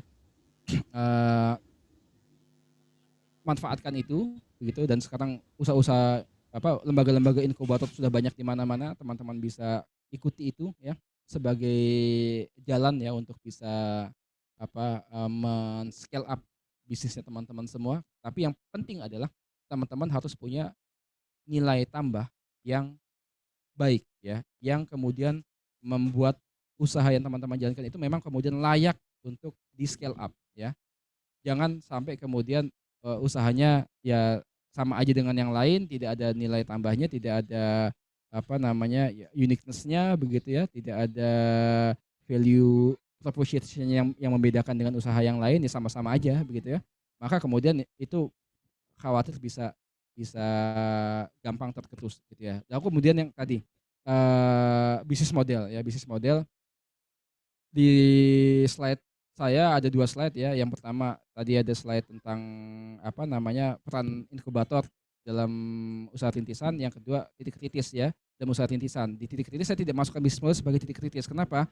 Karena bisnis model itu bisa berubah, bisa berkembang ya. Teman-teman bisa memulai dengan ide menjadi online travel agent OTA begitu, tapi kemudian end up dengan sebuah super apps ya, yang di sana jualan makanan, di sana jualan voucher, voucher kupon ya, di sana jualan macam-macam ya.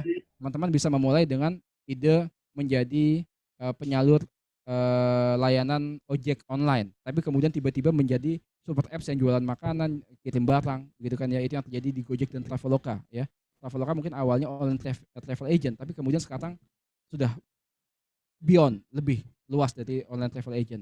Begitu juga dengan Gojek ya, awalnya adalah usaha menyalurkan ojek secara online, tapi kemudian sekarang jadi super apps yang di sana teman-teman ada finansialnya, ada GoPay-nya gitu ya, ada food pengantaran food delivery-nya begitu kan dan sebagainya gitu ya. Jadi bisnis model itu bisa berkembang, jadi nggak usah khawatir ya. Tapi yang penting di awal kita punya tahu visi kita, misi kita mau jadi apa di perusahaan kita. Itu sih dari saya. Terima kasih banyak atas kesempatan yang diberikan kepada saya. Terima kasih. Assalamualaikum warahmatullahi wabarakatuh. Terima kasih Pak Fitra. Semoga apa yang disampaikan dapat berguna untuk para peserta nih yang akan memulai usaha rintisan baru. Amin. Sebelumnya masih ada Bu Medi kah? Ada yang ingin Ibu sampaikan Bu sebelum kita tutup acara webinar hari ini?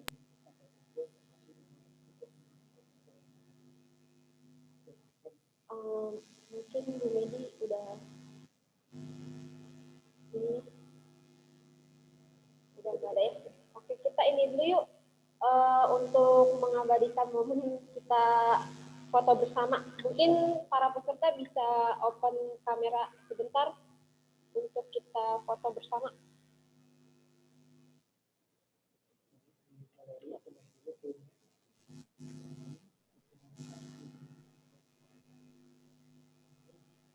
Yuk yang lain yuk. Dibuka sebentar yuk.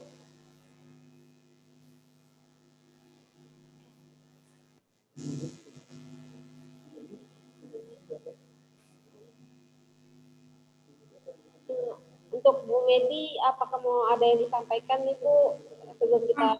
Cukup Indah, terima kasih banyak Pak Fitrah, dan luar biasa pencerahannya. Saya menyimak dengan baik sekali dari tadi sampai selesai dan apresiasinya ternyata luar biasa.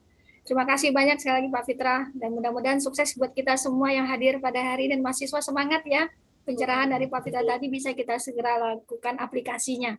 Mudah-mudahan kita Amin. akan bisa mengikuti apa yang bisa beliau sampaikan tadi. Terima kasih Indah, terima kasih Pak Fitra. Mungkin Ibu ini kan Medi. waktunya terbatas juga, nanti selanjutnya kita bikin seri lanjutan, Bu. Siap, siap. Ya, kita foto bersama ya. 1, 2, 3.